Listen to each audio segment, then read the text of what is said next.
Hi! Ball rap. It's been literally 30 seconds. So today we're... This isn't working. We moved to Bali from Australia 3 months ago. This video we're going to be telling you how we managed to waste 10,000 Australian dollars in 14 days and what not to do. Okay. So we landed on the 16th of August this year, 2023, in Pererenan.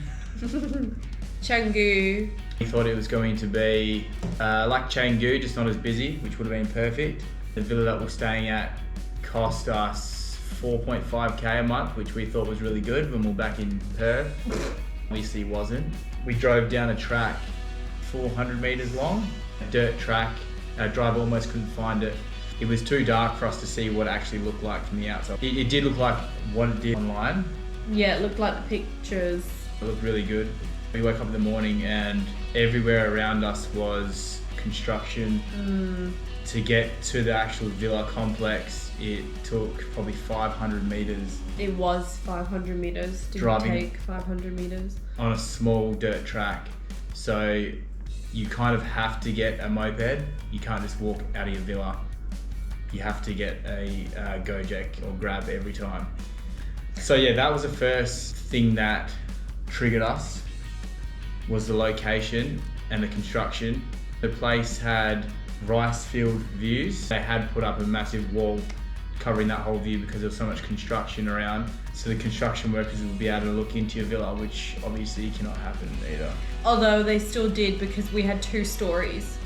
So you had to always close big open windows, but you always had to close the blinds. Otherwise everyone's gonna be able to see you literally in bed. Yeah, they could even see us in bed. No privacy at all. No thanks. It smelled of sewage. I don't know if you have been to Bali before, if you're watching this, but there's a lot of places that do have that smell, and this place had that, and it was absolutely disgusting. There was small building defects as well, like there's little gaps in the doors, so... Yeah, the pool was on a angle. Cheaply built. The probably only plus was the host that we met. He was a really good guy. He helped us around, showed us all the shops, gyms.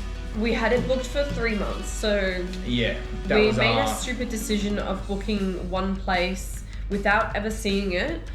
And neither of us had ever been to that part of Bali, so I don't know why we did it, but we booked it for 3 months. Got there, it was absolutely shit, and we had to leave. So then obviously we changed the dates, but with Airbnb, you have to give them a notice period. If you don't give them a notice period, you get charged for another 30 days. So realistic, we paid what, 6.5 thousand for 14 days. So yeah, we could have complained about small things, but it was our fault at the end of the day. If you are staying in Bali for a long period of time, don't book one place for a long period without seeing it first. Yeah, maybe book it for 3 weeks max. Maximum 3 weeks. Then if you like it, you can probably extend from there. Yeah, that's true. Well, the reason why we lost so much money, okay, we lost 6.5 grand Australian just in accommodation, and because we couldn't just walk to get food or walk to the gym. Obviously the gyms are a bit far away, but you can't walk to get food or get groceries. You can't even go to like a mini mart. Because our villa was so out of the way. Obviously, if you go there and you're not in our villa, you might not need. We had to get Grab or Gojek to deliver it every time. Yeah. Which the food in Pererenan and Canggu is a lot more expensive than it is in Sanur where we are now. And that's what we found out as soon as we got into Sanur. Like pretty on par with Australian prices, which is almost insane because Australia is so expensive at the moment. So to think that a place in Bali is that expensive is beyond me. So we lost 6.5k accommodation. We had to hire a scooter, which is 300 Australian for the month. Because we didn't have a choice, and I don't like scooters.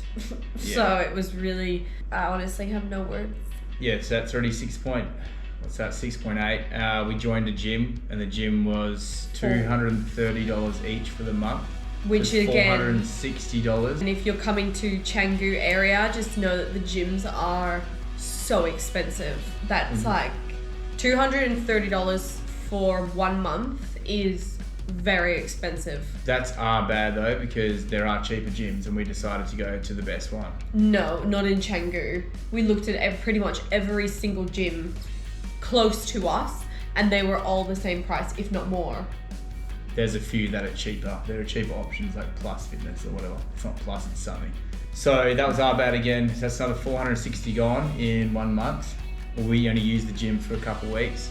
It's already at around $7,000. The food, because every day we had to order the food to the room. And it's expensive. So that, it's not cheap. That was adding up. Well, the places that we're saying this, but we're gonna get roasted because people are gonna say you could go to the world. Yeah, well, we had just moved here and we weren't. One, my stomach was not right to eat at the world.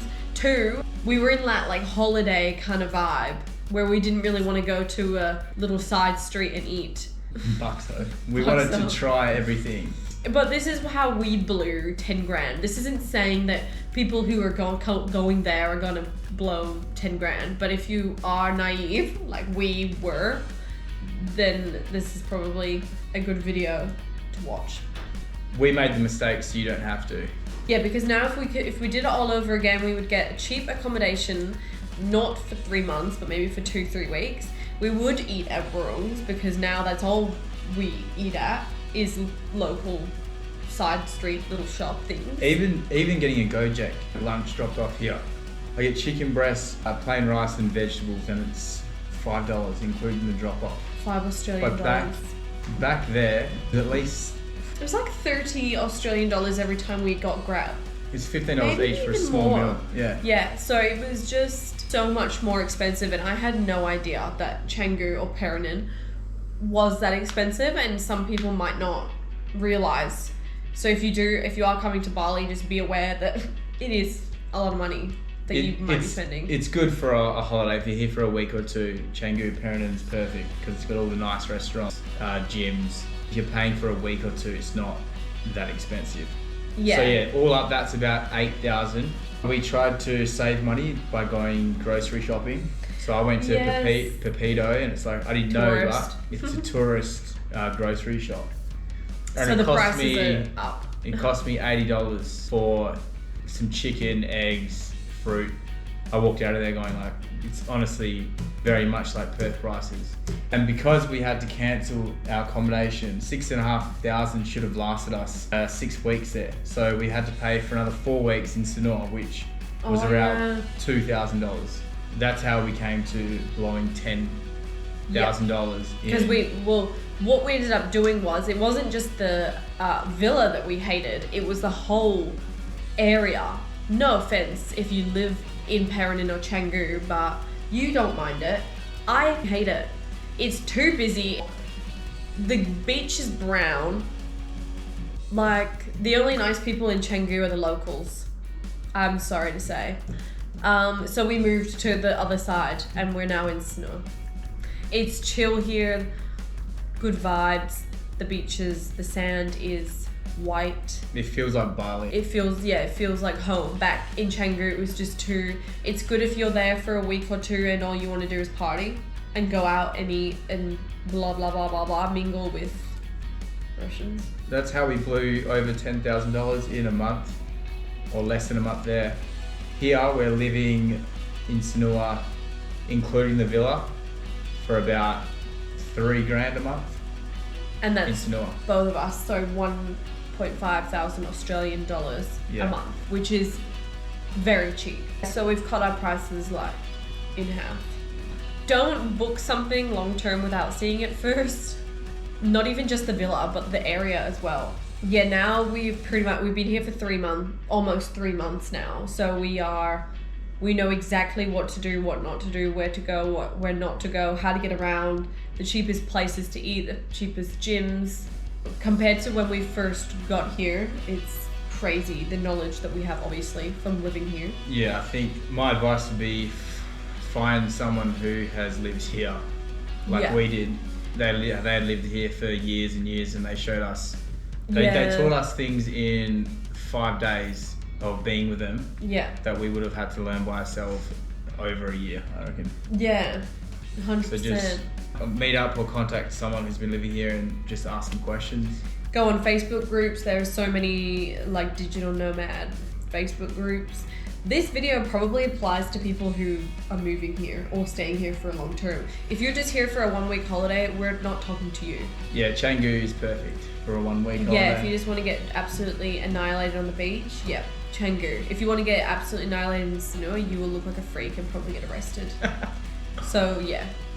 Go to Casablanca's. Fucking hell! They have a live band every night. We've been there once and we tried to buy a dog for Oh my gosh. 2,000 Australian We got dollars. so drunk. We found somebody's dog. Well, we didn't find him. He was in their backyard. Bobo, you've probably seen him in our other We tried to videos. buy him. And what would we have done with him? We would have had a sleepover and then we would have dropped him home. And then been $12,000 down in a month. So anyway, I just rescued cats. So Oh since yeah, then, and then that's another.